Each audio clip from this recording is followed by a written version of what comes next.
Now let's talk about key terminology of the airfoil sections. There's the leading edge, which is the front rounded part of the airfoil that first meets the airflow. Opposite that is the trailing edge, which is defined as the rear part of the airfoil where the airflow over the upper and lower surfaces of the airfoil meet. The chord line is an imaginary straight line down from the leading edge to the trailing edge of the airfoil. The camber is the curvature of the airfoil's upper and lower surfaces. Mean camber line is a line drawn halfway between the upper and lower surfaces of the airfoil. The camber significantly influences the lift characteristics of the airfoil. Symmetrical airfoils, defined as both upper and lower surfaces, are mirror images, providing no lift at a zero angle of attack. Non-symmetrical or cambered airfoil, the upper and lower surfaces differ in shape, allowing the airfoil to generate lift even at zero angle of attack. The thickness, the maximum distance between the upper and lower surfaces of the airfoil.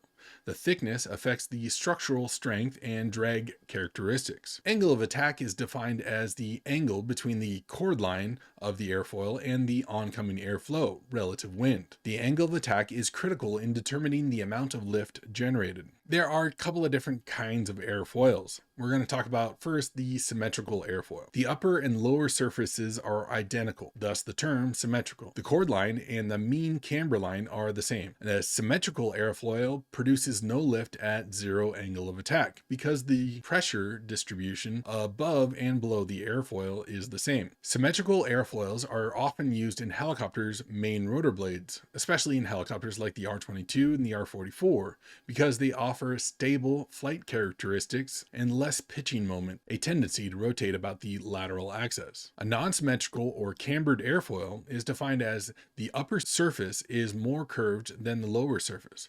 The mean camber line is above the chord line. A non-symmetrical airfoil can generate lift even at zero angle of attack due to the difference in the pressure between the upper and lower surfaces. There are some advantages to a non-symmetrical airfoil. For example, the higher lift to drag ratio, the better lift characteristics at lower speeds. There are some disadvantages, like more complex structural design and greater pitching moment and more sensitivity to changes in angle of attack. Non-symmetrical airfoils are sometimes used in helicopters' main rotor blades when enhanced lift is necessary. Non-symmetrical airfoils are actually used for the tail rotor itself. Symmetrical airfoils help manage the complex aerodynamic forces acting on the rotor blades, such as lift, drag, and centrifugal force, while ensuring consistent performance in both direction of the rotor blade travel, advancing and retreating blades. Airfoil sections, defined by their shape, camber, thickness, and chord, play a vital role in how helicopters' rotor blades generate lift and manage drag. Understanding these concepts helps pilots appreciate the engineering behind their aircraft and the physics of flight.